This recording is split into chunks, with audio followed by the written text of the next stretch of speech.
Hello everyone, कैसे हैं आप लोग। तो आई होप इससे पहले वाला वीडियो आप लोगों ने देखा होगा जिसमें हमने एक्सरसाइज 3.1 खत्म की थी। ठीक है, तो देखिए मैं थोड़ी सी चीजें आपको बताना चाहता हूँ। हमने उसमें ग्राफिकल मेथड यूज किया था सॉल्व करने के लिए। ठीक है, मैंने बताया ये बहुत अच्छा मेथड नहीं है। हाँ, ऑब्वियसली एक तरीका है जिससे आप सॉल्व कर सकते हो, बट बहुत अच्छा तरीका नहीं है। क्यों? क्योंकि काफी लेंथी प्रोसेस है। रिजल्ट तो आएगा, बट हो सकता है कि जैसे हमारे पास कुछ लिमिटेशंस होती है, राइट। आप ग्राफ पेपर इनफाइनाइट बड़ा नहीं ले सकते। आप कितना बड़ा लोगे? एक अपनी रजिस्टर के बराबर लोगे, राइट। उससे बड़ा तो नहीं ले सकते ना। तो कभी कभी क्या होता है कि जो रिजल्ट आता, आप कौन साइड तो लाइन कहाँ जाके करेंगे आपको क्या ही पता, राइट। तो आपकी ग्राफ पे हो सकता है वो कौन साइड ना करे, कहीं ना कहीं जाके करेंगे ही। तो इसका ये मतलब थोड़ी उनका आंसर नहीं, आंसर तो होगा ही। तो इस वजह से ये मेथड बहुत अच्छा नहीं है। ठीक है, तो इसके लिए हम दो और मेथड पढ़ेंगे। ठीक है, तो एक मेथड है सब्स्टिट्यूशन मेथड, दूसरा है एलिमिनेशन मेथड। ठीक है, कहोगे कि सर ये क्या, मैं दोनों मेथड आपको समझाऊंगा, ऑब्वियसली एक साथ नहीं समझाऊंगा, आप कंफ्यूज हो जाओगे। बट दोनों का मतलब मैं एक साथ आपको समझा रहा हूं। ठीक है, ताकि आपको पता चले ये कर क्या रहे हो। देखो प्रॉब्लम क्या है, प्रॉब्लम ये है कि एक इक्वेशन में दो वेरिएबल आ जा रहे हैं, इस वजह से मैं सॉल्व नहीं कर पा रहा हूँ। ठीक है, हमने अब तक तो भाई, अब मैं आपसे एक चीज अननोन हो तो आप बता सकते हो। अगर मैं एक कंडीशन बताओ, मैं बोलूं कि भाई मेरी एज बताओ, अगर मेरी एज में 5 जोड़ दो तो बनता है 20 ईयर्स, तो बताओ मेरी एज कितनी है। तो आपको क्या, अच्छा एक ही अननोन है सर की एज बस, तो 5 जोड़ने पे 20 बन जाता है, तो सर की एज 15 ईयर्स है, राइट।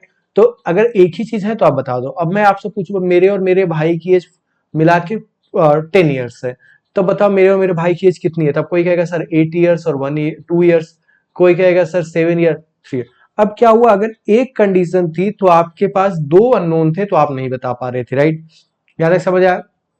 तो जो ये दो मेथड निकल के आए हैं, एक को कहा जाता है सब्स्टिट्यूशन, दूसरे को कहते हैं एलिमिनेशन। ठीक है, दोनों का मतलब समझो। सब्स्टिट्यूट करना मतलब क्या, मैं आजकल आईपीएल आप लोगों ने अगर लास्ट सीजन देखा होगा तो एक इम्पैक्ट प्लेयर का रूल चला है, राइट। उसमें हम लोग क्या करते हैं, एक प्लेयर की जगह दूसरा प्लेयर लेते आते हैं। तो सब्स्टिट्यूट का मतलब ये होता है एक के जगह दूसरा रखना। ठीक है, तो भाई प्रॉब्लम क्या थी, अब जैसे ये था 2 नंबर का सम अगर 10 था तो दोनों नंबर क्या थी, यही प्रॉब्लम थी आपके पास, राइट।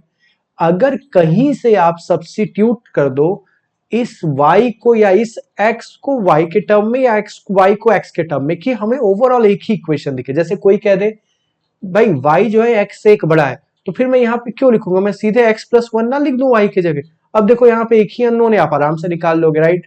तो यही मेथड होता है सब्स्टिट्यूशन, जिसमें हमें किसी तरीके से किसी एक वेरिएबल की वैल्यू दूसरे के टर्म में पता चल जाती है, और हम लोग वही यहाँ पे पुट कर देते हैं, और फिर हमारा काम आसान हो जाता है, क्योंकि अकेला करके निकालना तो हमने सीखा ही है। सिमिलरली जो एलिमिनेशन मेथड होता है वो कहता है, वो भी वही है, बस यहाँ पे हम पुट करने की जगह कुछ ऐसा जुगाड़ लगाते हैं कि एक गायब ही हो जाता है। अब एलिमिनेट कैसे होता है वो हम जब एलिमिनेशन मेथड देखेंगे तो देखेंगे, राइट। तो दोनों का मेन पर्पज यही है कि एक ही वेरिएबल दिखे मुझे तो ही मैं सॉल्व कर पाऊंगा। ठीक है, तो एक लोग कहते हैं कि भाई उसके जगह ये कर दो तो हो जाएगा, मतलब उसके जगह दूसरे की वैल्यू उसी के टर्म में रख दो। दूसरा कहता है कि गायब ही कर दो। ठीक है, तो ये दो मेथड होते हैं जिनसे हम सॉल्व करते हैं। अब एक और इंपॉर्टेंट चीज बताने जा रहा हूं, सब्स्टिट्यूट मेथड। देखो मुझे पर्सनली ये मेथड बहुत अच्छा नहीं लगता है। ठीक है, ऑब्वियसली ग्राफिकल मेथड से तो बहुत अच्छा है, जहां पे आंसर आपको आपकी ग्राफ की कॉपी में मिलेगा कि नहीं मिलेगा पता नहीं था, यहां आपको आंसर तो मिलेगा नो डाउट, उससे तो 100 टाइम्स बेटर है। ठीक है, बट थोड़ी सी कैलकुलेशन लेंदी हो जाती है। ऐसा नहीं कि रिजल्ट नहीं आएगा, लेंदी हो जाती है। एलिमिनेशन में ये सब प्रॉब्लम नहीं होती है। ठीक है, तो इसलिए पर्सनली मुझे सब्स्टिट्यूशन, बट अब वैसे आपको अब तीन मेथड पता है, ग्राफिकल, सब्स्टिट्यूशन, एलिमिनेशन। ठीक है, अगर एग्जाम में नहीं आया किस मेथड से करना है तो you are free to use any method. ठीक है, तो मैं पर्सनली आपको ये सजेस्ट नहीं करूंगा कि ग्राफिकल करो कभी भी, अगर जब तक लिख के ना आए कि भाई ग्राफिकल मेथड यूज करके ही सॉल्यूशन निकालो, तो तब तक आप ग्राफिकल कभी यूज मत करना, वरना ग्राफ कॉपी में आपको हो सकता है आंसर ना मिले। ठीक है, ये दोनों में से आपको जो समझ आए जो पसंद है आप यूज कर सकते हो। मैं पर्सनली बता रहा हूं मुझे ये पसंद है एलिमिनेशन। आप भी देखोगे कि कुछ प्रॉब्लम है substitution, but still I will not recommend any method कि आप इन दोनों में से ये चूज करो, नहीं। ये टोटली आप पे है, क्योंकि इन दोनों से आंसर सही आता है। ठीक है, और सही आता है और आता है इजिली, तो ये आप पे, आप कौन सा यूज करते हो। ठीक है, चलिए अब आते हैं सब्स्टिट्यूशन मेथड, हम लोग देखते हैं। ठीक है, कि वो करता क्या। जैसे फॉर एग्जाम्पल कैसे होगा, मैंने बताया था ना, दो इक्वेशन दी हुई होगी, आपको सॉल्व करना होगा जैसे अब तक देखे। तो मान लो बोला x plus y equal to 10 है और x माइनस वाई आपका है 6। इसको सॉल्व करना है, ठीक है। कैसे करें, एक तरीका है ग्राफ बना ले जहां कट किया हो। सब्स्टिट्यूशन मेथड कहता है भाई x के जगह y ही लिख दो या y की जगह x ही लिख दो तो हो जाता है। कैसे लिखूं, तो कहेगा भाई दो चीजें दी है ना, तो एक से x की वैल्यू y के टर्म में बना लो और यहाँ लाके पुट कर दो। तो कहते हैं अच्छा चलो देखते हैं। तो मैंने मान लो ये लिया, तो यहां से x की वैल्यू क्या आएगी y के टर्म में, तो y को उधर भेज दो। तो x किसके बराबर है, 10 माइनस वाई के। यहां तक समझ आया, क्लियर हुआ। x किसके बराबर है, 10 माइनस वाई के, ठीक है। अब इस वाले में x की जगह क्या रख दो, 10 माइनस वाई रख दो, फिर माइनस वाई लगा हुआ था यहाँ से। अब तो यहाँ पे कितने वेरिएबल बचा, अब सिंगल वाई बचा, तो 10 माइनस टू वाई बराबर 6। ये उधर जाके माइनस कर देगा, तो minus two y equal to -4। Y equal to क्या आ गया, 2 आ गया। वाई 2 आ गया, यहाँ वाई के जगह आप 2 रख दो, तो x बराबर क्या आ गया, 10 माइनस 2, x बराबर 8 आ गया। दोनों पता चल गया, समझ में आया। यही है सब्स्टिट्यूशन में। अब यहां से भी x की वैल्यू y में निकाल के यहाँ पुट, बस ये ध्यान रखना जहां से निकाल रहे हो वहीं मत रख देना वैल्यू। अब जैसे इस इक्वेशन की हेल्प से तो निकाले हो, अब ये नहीं कि इसी की जगह यहाँ पे रख दे 10 माइनस वाई, तो क्या होगा, 10 minus y plus y, y गायब भी हो जाएगा, तो कुछ नहीं हो, राइट। तो एक इक्वेशन से आप निकालो और दूसरे में पुट कर दो, ठीक है। आपको अगर ध्यान से सोचो तो ये वही है जो linear equation in one variable हम पढ़ते थे, उसमें क्या होता था, यही तो करते थे कि दोनों को अज्यूम करते थे एक ही के टर्म में, राइट। तो ये भी तो वही है, देखो एक को आपने वाई मान लिया, तो पहली कंडीशन क्या थी कि दोनों का सम 10 था, एक अगर y है तो दूसरा क्या होगा, 10 माइनस वाई होगा, राइट। तो ये वही मेथड है जो हम लोग पहले पढ़े थे, बस इसको नाम अभी क्या दिया गया, लीनियर सब्स्टिट्यूशन मेथड। समझ में आया कैसे करना है, बस एक इक्वेशन से एक की वैल्यू दूसरे के टर्म में निकाल लो और दूसरे में पुट कर दो, ठीक है। अभी हम एक्सरसाइज लगाएंगे तो आपको और अच्छे से समझ आ जाएगा, ठीक है। चलिए पहला क्वेश्चन है क्या, x plus y equal to 14, पहला equation, x minus y equal to 4 दूसरा मैथ इक्वेशन, ठीक है। तो आप किसी एक से वैल्यू निकाल के दूसरे में पुट कर दो। मान लो आपका होगा सर इस बार इस वाले से निकालते हैं, चलो ठीक है। तो x माइनस वाई बराबर 4 है, किसकी वैल्यू निकाले, x की निकाले, तो x बराबर क्या आ गया, 4 प्लस वाई। यहां तक क्लियर है। तो x की वैल्यू हम पुट कर दे, लिखोगे putting value of x in equation 1, आप नाम दे दिया करो इसको, इक्वेशन 1 इक्वेशन 2, तो ऐसा समझ में आता है, ठीक है। तो क्या होगा, x के क्या रखना है, 4 प्लस वाई रखो, 4 प्लस वाई, वाई पहले से एक था तो वो तो रहेगा ही 14, ये इधर आ गया, 4 इधर जाके माइनस करेगा तो क्या, ये y प्लस वाई 2y हो गया, ये माइनस किया तो क्या हो गया, 10 हो गया। y की वैल्यू क्या आ गई, 5 आ गई। तो y ऐसे अंडरलाइन कर वो बॉक्स बना दिया, अगर पता चले y कहाँ निकालो इतने सारे में। अब क्या करोगे, इसकी वैल्यू पुट कर दो। देखो निकाले किससे थे, सेकंड से निकाले थे ना, तो आप चाहो तो पहले में पुट कर दो, या जो यहाँ पे आपने निकाला था x बराबर क्या था, 4 प्लस वाई था, तो यहाँ पे आप क्या कर दो, y की जगह पुट कर दो। तो x बराबर क्या था, 4 प्लस वाई था, तो यहाँ पे y की जगह 5 पुट कर दो, तो x बराबर क्या हो जाएगा, 4 प्लस 5 इक्वल टू 9। तो x बराबर आपका क्या आ गया, 9। समझ में आया, आई होप आपको ये क्लियर हुआ होगा, ठीक है। चलिए यहाँ से करते हैं। अब किससे निकाले, देखो यहाँ से भी निकाल सकते हो, यहाँ से, यहाँ थोड़ा सा लग रहा है ना अकेला करने में बहुत प्रॉब्लम होगी, तो यहाँ से निकाल लेते हैं। तो अगेन नाम दे दो इक्वेशन 1 इक्वेशन 2, ठीक है, समझ में आ रहा होगा। s माइनस टी बराबर 3, तो s की वैल्यू क्या आ गई आपकी, t प्लस 3, ठीक है, ये आ गया। अब इसको क्या लिखोगे, putting value of s in equation 2, 1 से निकाले तो 1 में मत रखना, 2 में रखोगे, ठीक है। तो s की जगह क्या रखना है, t प्लस 3, तो s डिवाइडेड बाई 3 हो रहा था, तो अब क्या होगा, t प्लस 3 डिवाइडेड बाई 3 होगा, समझ में आ रहा है।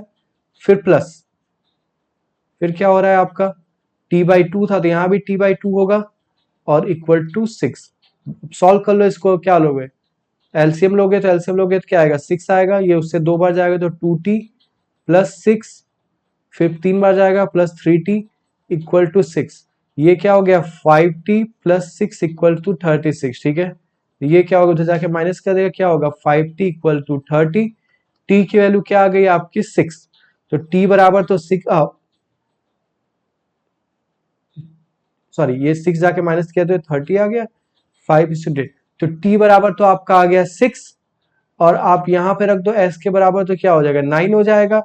6 प्लस 3, तो s आपका क्या आ गया, 9 आ गया। समझ में आ रहा है, आई होप आपको ये चीजें समझ आ रही है। सब्स्टिट्यूशन मेथड बहुत आसान है, डिफिकल्ट नहीं है। ये थोड़ा सा देखने में आपको, यहाँ देखो दो तरीके से मैं समझाऊंगा ये, ठीक है। इसलिए मैंने बताया। देखो इक्वेशन आपको दे दिया है, ठीक है। जैसे फॉर एग्जांपल मुझे क्या करना है, जैसे थोड़ा समझ, ये बहुत अच्छे से समझा रहा हूँ। मुझे सब्जी बनानी है, ठीक है। अब सब्जी बनाने के बहुत तरीके होते हैं, ठीक है। एक मुझे मटर की सब्जी बनानी है, हरी मटर की, ठीक है। तो अगर मैं हरी मटर बना रहा हूँ मान लो विंटर के टाइम में या जब भी, तो क्या होगा कि मुझे वो नॉर्मल जो मटर मिलती है वहां से वो वाली मटर मुझे चाहिए, राइट। तो वो मिली। दूसरा मैं विंटर में समर में बना रहा हूँ तो वो जो फ्रोजन मटर वगैरह आती है वो आती है, ठीक है। एक्चुअल में मुझे सब्जी बनाने के लिए क्या चाहिए, मटर चाहिए। तो इसमें क्या होगा, मैं उसको छीलूंगा फिर मटर यहाँ पे इकट्ठा कर लूंगा, ठीक है। इस वाले केस में फ्रोजन होगी तो प्लास्टिक को फाड़ूंगा, थोड़ा सा उसको ठंड गर्म करूंगा फिर उसको कर लूंगा, राइट। तो बननी तो सब्जी ही है और मटर ही है, मैं इसको छीलूं जैसे करूं एट देन मुझे मिलना मटर ही है, राइट। अगर मैं कुछ गड़बड़ नहीं कर रहा हूँ या उसमें कुछ और नहीं मिला रहा हूँ या कुछ और नहीं कर रहा हूँ तो वो रहेगा मटर ही, राइट। सिमिलरली आपको इसने दो इक्वेशन दे दी है, ठीक है। आप अपने अकॉर्डिंग इसको थोड़ा बहुत मॉडिफाई करना चाहते हो तो कर लो, कोई हार्म नहीं है, राइट। आप कहोगे कि मुझे डेसिमल देख के मुझे थोड़ा डर लगा क्योंकि मुझे लगता है डेसिमल से कैलकुलेशन डिफिकल्ट होती है।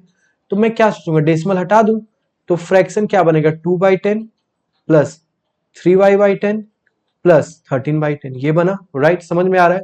अब ध्यान से देखो 10 अगर कॉमन ले लो तो मतलब एलसीएम ले लो आप, जो भी समझो, तो ऊपर तो 2x प्लस 3y ही आया, यहाँ भी 13/10 आया। ये कैंसिल हो, उधर जाके करेगा तो कैंसिल हो जाएगा। तो आपकी यही इक्वेशन क्या बन गई, सिंपल सा 2x plus 3y equal to 13। Similarly दूसरी वाली इक्वेशन क्या बन गई, 4x plus 5y equal to 23। तो ये आपने अपने अकॉर्डिंग मॉडिफाई कर दिया, इसमें कुछ गड़बड़ आपने नहीं किया, ठीक है। आई होप आपको ये चीज समझ आई हो, नहीं करना है अब वो ऐसे भी कर लो, आंसर सही आएगा, ठीक है। अब चलो x की वैल्यू निकालने y के टर्म में, तो यहां से करें तो क्या पहली वाली से तो 2x बराबर क्या हो जाएगा 13 माइनस 3y, x बराबर क्या हो जाएगा 13 माइनस 3y अपॉन 2। यहां तक समझ में आया। ये वैल्यू पुट कर दो, दूसरी में पहले से निकाले तो पहली में मत पुट कर देना। तो क्या था 4x था, तो क्या हो जाएगा आपका 4 into 13 minus 3y divided by 2, फिर प्लस था 5y बराबर 23। ये इससे रिड्यूस हो गया दो बार में, दो से इंटू करोगे तो क्या हो जाएगा 26 minus 6y plus 5y equal to 23। ये क्या हो गया, ये कट यहाँ बचा माइनस वाई, ये उधर जाके कर दिया तो -3। तो y की वैल्यू क्या आ गई आपकी 3 आ गई, यहाँ पुट कर दो। तो x बराबर क्या हो जाएगा 3 माइनस 3 इंटू 3 9 हो गया अपॉन 2, 9 ये गया, x की वैल्यू क्या आ गई 2 आ गई। समझ में आया, देखने में डिफिकल्ट लग रहा था, छोटा हो गया। बट देखो मैं जो थोड़ा सा ये मेथड मुझे क्यों पर्सनली नहीं पसंद है, इसी वजह से ये कैलकुलेशन थोड़ी सी लेंदी हो जाती है। तो यहाँ तो कैंसिल हो गया तो आपका काम आसान हो गया। अभी ये 7 वगैरह होता तो फिर 7 से इसको इंटू करते फिर इसको, ये फिर नीचे फ्रैक्शन, ये बहुत लेंदी हो जाता है। इसलिए मुझे पर्सनली थोड़ा सा सब्स्टिट्यूशन मेथड नहीं पसंद है। बट ऐसा नहीं है कि इससे कोई क्वेश्चन सॉल्व नहीं होता। अगर आपको ये बहुत बच्चों को यही आसान लगता है, क्यों, क्योंकि यहाँ पे इजीली पुट कर दो, बाकी तो प्लस माइनस तो बच्चों ने सीखा ही होता है तो वो कर लेते हैं उससे, ठीक है। अब जैसे ये वाला यहाँ से भी चलो x की वैल्यू निकालते, क्या आएगा अकेला करो तो √2x, ये उधर गया तो क्या हो गया -√3y, ठीक है। यहाँ तक समझ में आया आपको। अब आप, ये बहुत अच्छा क्वेश्चन है वैसे, वो इजी भी है बहुत, वैसे भी है। x की वैल्यू क्या आ गई -√3/2 इंटू वाई, यहाँ तक समझ में आ गया, क्लियर है। चलो पुट कर दो यहाँ पे x की जगह, तो √3 तो आपका एज इट इज रहेगा, इसको इंटू करोगे किससे -√3/2 इंटू वाई, सॉरी ये √2 है ना, ठीक है। ये आपका क्या हो गया, आपका -√8y इक्वल टू 0, ठीक है। यहां तक समझ में आ रहा है, ठीक है। ये इंटू हो गया तो ऊपर तो रूट हट गया तो क्या बचा आपका 3 बचा, तो -3/√2y माइनस, इसको भी सॉल्व कर लो तो ये क्या बचा 2√2 ही तो बचा, और y अप इक्वल टू 0। अब देखो यहां से एक ही y है पर y की वैल्यू कैसे निकाले, ठीक है। ध्यान समझो, y कॉमन है, कॉमन ले लो, तो कॉमन ले लो तो -2 इंटू 3√2, और यहाँ क्या बचा -2√2। जीरो करो, ये सॉल्व हो जाए ना, क्या हो जीरो करे y के साथ, क्या ये पूरा क्या हो रहा है मल्टीप्लाई हो रहा है, उधर जाके क्या करेगा डिवाइड करेगा। जीरो बाई कुछ भी करो क्या आता है, जीरो आता है, तो y की वैल्यू आपकी क्या आ गई 0 आ गई। यहाँ तक समझ में आया, क्लियर, ठीक है। अब यहाँ y के जगह आप क्या रख दो, 0 रख दो, ठीक है। अब y की जगह आप 0 रख दोगे तो x क्या बन जाएगा 0, तो x भी क्या बन गया 0। देखने में डिफिकल्ट लग रहा था बट आसान था, आई होप आपको समझ आया। कोई डाउट हो तो प्लीज बताना, ठीक है। चलिए क्वेश्चन नंबर 2 पे चलते हैं, इसी एक्सरसाइज का आपके क्या कह रहा है, इनको सॉल्व करना है पहले, फिर यहाँ पे एक्स वाई पता चल जाएगा, सॉल्व कर लोगे तो एक्स वाई यहाँ रख दोगे तो क्या है, एक ही वेरिएबल तो बचेगा, हम उसकी वैल्यू निकाल लेंगे। ठीक है, चलो तो क्या है 2x प्लस 3y बराबर 11 है। तो यहाँ से x की वैल्यू निकाल ले तो क्या होगा, 2x बराबर क्या होगा 11 माइनस 3y, x की वैल्यू क्या होगा 11 माइनस 3y अपॉन 2, पुट कर दे यहाँ पे तो क्या था 2 इंटू एक्स था तो ये पूरा हो जाएगा 11 माइनस 3y अपॉन 2। ठीक है, माइनस 4y था इक्वल टू माइनस 24। ठीक है, ये कट गया, क्या बचा 11 minus 3y minus 4y equal to minus 24। ये क्या बचा आपका, उधर जाके माइनस कर देगा, ये तो माइनस 7y हो गया, ये उधर जाके कर देगा माइनस 35। ये रिड्यूस हो गया, y की वैल्यू आपकी क्या आ गई 5 आ गई। यहाँ पे y की वैल्यू 5 पुट कर दो, क्या हो जाएगा 1 माइनस 15 हो जाएगा अपॉन 2। ये आपका क्या आ जाएगा माइनस 4/2, तो x की वैल्यू क्या आ गई -2। ठीक है, आई होप आपको ये क्वेश्चन समझ आया होगा। तो x और y आपको पता चल गया, तो क्या था y equal to mx plus 3 था, राइट, यही था। बहुत बच्चे यहीं पे लिख के चले आते हैं। ठीक है, तो अभी थोड़ा सा बच जाएगा, y की जगह क्या रखो 5 रखो, इसके -2m हो गया प्लस 3, अकेला करना है तो पूरा लेफ्ट में कर लो, जैसे मैंने सिखाया था। तो ये आपका पूरा लेफ्ट में कर लोगे तो 2m प्लस 3 इक्वल टू 5 हो गया। यहाँ से पहले 3 जाएगा तो ये उसको क्या कर देगा -2 कर देगा, ये उधर जाएगा तो m की वैल्यू -1 आ गई। ठीक है, आई होप आपको ये समझ आया होगा। ठीक है, चलिए क्वेश्चन नंबर 3 पे चलते हैं। इसमें अगेन आपसे पहले बनवाएगा फिर सॉल्व कराएगा। ठीक है, मैं सारे बनवा दूंगा, सॉल्व आप खुद करना। ठीक है, कोई डाउट होगा तो प्लीज बताना। ठीक है, दो नंबर का डिफरेंस है 27, तो मान लो first number equal to x, second equal to y। तो दोनों का डिफरेंस क्या है 26, तो डिफरेंस कैसे होता है x minus y equal to 26। एक नंबर जो है वो दूसरे नंबर का थ्राइस है, is thrice the other number. ठीक है, तो x क्या हो गया y का थ्राइस हो गया, दोनों इक्वेशन बन गई। यहाँ तो ऑलरेडी x y के टर्म है, यहाँ उठा के पुट कर दो, काम खत्म। ठीक है, समझ में आया। नेक्स्ट चलते हैं, the larger of two supplementary angle exceeds the smaller by 18। ठीक है, तो मान लो दो एंगल की बात हो रही है, तो फर्स्ट एंगल आपका क्या हो गया x, सेकंड क्या हो गया y। क्या दो चीजें अननोन है तो दो कंडीशन दिया है, कह रहा है पहला दूसरे से बड़ा है, दूसरा 18 डिग्री। ठीक है, तो मान लो ठीक है, ये तो दे दिया कि x जो है मान लो y प्लस 18 है। ठीक है, इसको नॉर्मल फॉर्म में लिख लो तो क्या होगा x minus y equal to 18, ये आपकी पहली क्वेश्चन। दूसरा कुछ दिया है, कहोगे सर दूसरा तो नहीं दिख रहा है, पर दो अननोन है तो सर दो कंडीशन तो होनी चाहिए, तो बात तो सही है। तो देखो अगर वो यही बोल देता कि दोनों का सम 180 है, तब आप कहते कि हाँ हाँ सर दूसरा भी दिया हुआ, राइट, बट उसने ये नहीं बोला। बट ध्यान से अगर देखो तो दोनों एंगल क्या है, सप्लीमेंट्री है ना, तो सप्लीमेंट्री का मतलब क्या होता है कि दोनों एंगल का सम आपका क्या होगा 180 डिग्री। समझ में आया, तो आप ऐसे कर दोगे तो आपका ये चीजें निकल के आ जाएंगे। ठीक है, आई होप आपको ये समझ आया होगा। ठीक है, तो दो इक्वेशन बन गई, तो आप ये भी सॉल्व कर लोगे। तीसरे पे चलते हैं। एक कोच है, उन्होंने क्या किया 7 बैट खरीदा और 6 बॉल खरीदी। ठीक है, और उनको इतना रुपया लगा। ठीक है, तो मान लो हम मान लेते हैं price of bat equal to X और price of ball equal to Y. ठीक है, तो इससे क्या हो गया आपका 7x plus 6y equal to 3800। ठीक है, फिर उसने क्या किया, इस बार 3 बैट खरीदा और 5 बॉल खरीदी, तो फिर क्या हो गया 3 बैट तो 3x, 5 बॉल तो 5y इक्वल टू क्या हो गया 1750।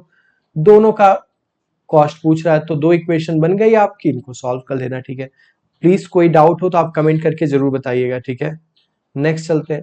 एक टैक्सी है, जैसे आप लोग जाओगे तो बहुत जगह टैक्सी का रूल होता है, जैसे आप मुंबई वगैरह अगर रहते होगे तो वहां पे वो लोग क्या करते हैं, जो मीटर उनका आपने देखा होगा ऑटो का मीटर चलता है, तो उसमें उनका क्या होता है 23 रुपीज या 25 रुपीज कुछ ऐसा फिक्स चार्ज होता है। ठीक है, उसके बाद क्या होता है, आप जितने किलोमीटर जाओगे उतना वो बढ़ता रहेगा, वरना भाई उनका फायदा क्या होगा, मान लो पर किलोमीटर का वो 5 रुपए ले रहे हैं, तो आपको बैठा के वो 2 किलोमीटर तक लेके आपके से 10 ही रुपया थोड़ी लेंगे, उतना उनका फायदा थोड़ी हुआ, राइट। तो वो लोग क्या करते हैं कुछ फिक्स चार्ज लेते हैं। ठीक है, तो वही कह रहा है कि एक टैक्सी है जो कि फिक्स चार्ज कॉस्ट करती है, और फिर मान लो फिक्स चार्ज तो हम मुझे भी देना है आपको भी देना है, अब आप जितना किलोमीटर जो ज्यादा जाएगा वो ज्यादा देगा, राइट। तो यही है, तो उनका दो चार्ज होता है, एक होता है पर किलोमीटर चार्ज, एक होता है फिक्स चार्ज। ठीक है, तो यहाँ पे मान लो फिक्स चार्ज बराबर है x और पर किलोमीटर चार्ज बराबर है y। ठीक है, यहाँ तक क्लियर है। अब क्या कह रहा है, the taxi charges in a city consist of a fix charge with a charge of distance cover, मतलब जितना डिस्टेंस कवर किया उसके अकॉर्डिंग। तो कह रहा अगर आप 10 किलोमीटर तक जाते हो तो आप 105 रुपए देते हो। मान लो मैं 10 किलोमीटर तक गया तो कितने पैसे दूंगा, पहले तो एक्स दूंगा जो कि फिक्स है, प्लस 1 किलोमीटर का अगर वाई रुपए था तो 10 किलोमीटर का मुझे कितना देना होगा, 10 वाई, और ये कितना हो गया 105 के बराबर, ये पहला हो गया। और 15 किलोमीटर के लिए मुझे 155 देना है, तो मान लो फिक्स तो मैं दूंगा ही एक्स, प्लस 15 वाई दूंगा, ये आपका क्या आ गया 155 आ गया। यहां से आप सॉल्व कर लोगे तो इससे पता चल जाएगा फिक्स क्या है और पर किलोमीटर चार्ज क्या है, ठीक है। फिर पूछ रहा है कि बताओ अगर कोई 25 किलोमीटर जाए तो कितना होगा, भाई फिक्स पता है आपको, पर किलोमीटर पता है, 25 से इंटू करके फिक्स जोड़ देना आ जाएगा, ठीक है। आई होप ये समझ आया होगा, कुछ डाउट होगा तो प्लीज आप बताइएगा। बोला एक फ्रैक्शन है जो बनता है 9/11, कब, जब आप उसके न्यूमरेटर और डिनोमिनेटर दोनों में 2 जोड़ देते हो। तो फ्रैक्शन मान लें क्या होगा, x/y, समझ में आया भाई, न्यूमरेटर डिनोमिनेटर आपको पता ही नहीं तो दोनों तो अननोन हो गया। आप उसको सिर्फ a थोड़ी मान सकते हो, सर a बराबर 5/2 भी तो हो सकता है, यही मेरा फ्रैक्शन है, एक ही वेरिएबल से मैं काम चला लूं, तो आप ये भी कर सकते हो, बट फिर थोड़ा सा आपका प्रॉब्लम होगा, ठीक है, क्योंकि आप न्यूमरेटर इसका क्या मानोगे, डिनोमिनेटर क्या मानोगे, तो वो चीजें गड़बड़। इसलिए हम लोग फ्रैक्शन जब भी मानने को कहें तो हम ऐसे मान लें x और y, ठीक है। तो क्या कह रहा है, x दोनों में 2 जोड़ना है, तो x में 2 जोड़ा और y में भी मैंने 2 जोड़ा, तो क्या बन गया 9/11, ठीक है। अब बहुत बच्चे कहेंगे सर ये तो बहुत आसान था, इसमें 2 जोड़ के 9 बना है, मतलब ये क्या रहा होगा 7 रहा होगा, और ये क्या रहा होगा सर 9 रहा होगा, तभी तो 2 प्लस ये करने पे ये बन गया। मैं कहूंगा देखो हो सकता है आप सही हो, राइट, बट ये गलत भी होगा। कहोगे सर गलत कैसे होगा, तो मैं कहूंगा मान लो वो बोला कि इसमें 2 जोड़ने पे और इसमें 3 जोड़ने पे, मान लो फॉर एग्जाम्पल जो बना वो बना, मान लो ऐसे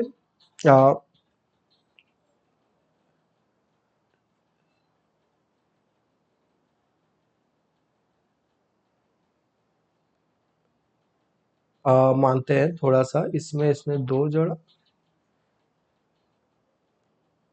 इसमें इसने मान लो 4 जोड़ा, और इसमें इसने जोड़ दिया मान लो, ठीक है।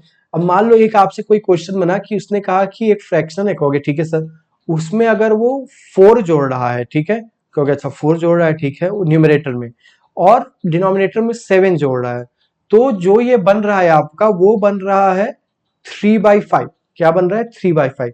तो बताओ फ्रैक्शन क्या है, तो आप कहोगे सर ये तो बहुत आसान है, 3 जोड़ा, मतलब क्या जोड़ा था 4 जोड़ा था सर, बट ये 3 कैसे बन गया, राइट।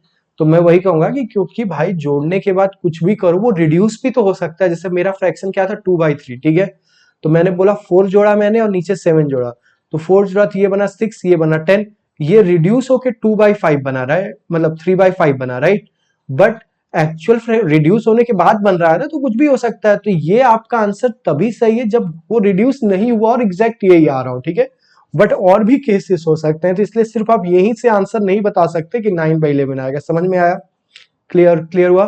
तो पहला आपका इक्वेशन क्या बना है, दोनों में 2 जोड़ा तो 9/11, ये हमारे इक्वेशन का जनरल फॉर्म नहीं है, तो जनरल फॉर्म में लिख लो, इससे मल्टीप्लाई करो तो 11x प्लस 22, ये आपका बना क्या 9y प्लस 18, ये इधर लेते आओ तो क्या बना 11x माइनस 9y, ये उधर गया तो -4, ये आपकी इक्वेशन बनी है, ऐसे बनाना जनरल फॉर्म में, ठीक है। सिमिलरली सेकंड में क्या कह रहा है कि अगर दोनों में 3 जोड़ दे तो ये बनता है, ऐसे ही 3 जोड़ के फिर आगे पीछे करके फाइनल बना लेना, फिर सब्स्टिट्यूशन मेथड से निकाल लेना, ठीक है, समझ में आया। चलो लास्ट करते हैं। 5 साल पहले जो जेकब की एज थी वो 3 टाइम थी उसके बेटे की, मतलब 2 लोगों की एज की बात हो रही है, तो मान लेते हैं जेकब बराबर x और उसके सन की एज बराबर क्या होगी y, ठीक है। तो देखो ये बहुत एज वाले क्वेश्चन मैं बहुत अच्छे से समझा रहा हूं, आप समझना, जैसे बोला करे वो क्या बोल रहा है उस पर बाद में जाना। इसने बोला 5 ईयर्स हेंस, अच्छा 5 ईयर हेंस मतलब 5 साल बाद की बात कर रहा है, और देखो ये विल भी लगा हुआ, आप ऐसे भी समझ सकते हो, तो आफ्टर 5 ईयर, ठीक है, वो क्या पूछे वो बात देखना। 5 साल बाद जैकब कितने का होगा x+5 का, बेटा कितने का होगा y+5, ये तो हमने 5 साल पढ़ के ही कर लिया, वो क्या कह रहा है उस पर जा ही नहीं रहा, ठीक है। आगे कर रहा है कि जो जैकब है वो बेटे का 3 गुना होगा, ठीक है, तो 3 टाइम, ये होगी पहली इक्वेशन। इसको आप सॉल्व करके इधर उधर कर लो नॉर्मल, जैसे क्या होगा x+5 इक्वल टू 3y+15 हो गया, y इधर ले लो तो x-3y इक्वल टू 10, ये आपकी पहली इक्वेशन बनी। फिर कह रहा है 5 ईयर्स अगो, फिर जैसे उसने अगो बोला मैंने x-5 और y-5 कर दिया। अब क्या रहा है, जेकब अपने बेटे का 7 टाइम था, तो ये अब इसमें इंटू 7 कर यहां से बना लो। समझ में आया, आई होप आपको समझ आया हो, तो इसको भी आप सॉल्व कर लोगे, ठीक है। तो ये था सब्स्टिट्यूशन मेथड। सेम अगली एक्सरसाइज में, अगले टॉपिक में सेम चीज पढ़ेंगे, सेम तरीके के क्वेश्चंस होंगे, ये सारे क्वेश्चन भी उससे सॉल्व हो सकते हैं, जस्ट आपका तरीका बदल जाएगा। वो तरीका इंपॉर्टेंट है, बहुत यूज होता है, ये भी यूज होता है, ऐसा कुछ नहीं है। आप पे, आपको कौन सा समझ आता है। ठीक है, तो अभी के लिए इतना ही, मिलते हैं नेक्स्ट वीडियो में। Thank you.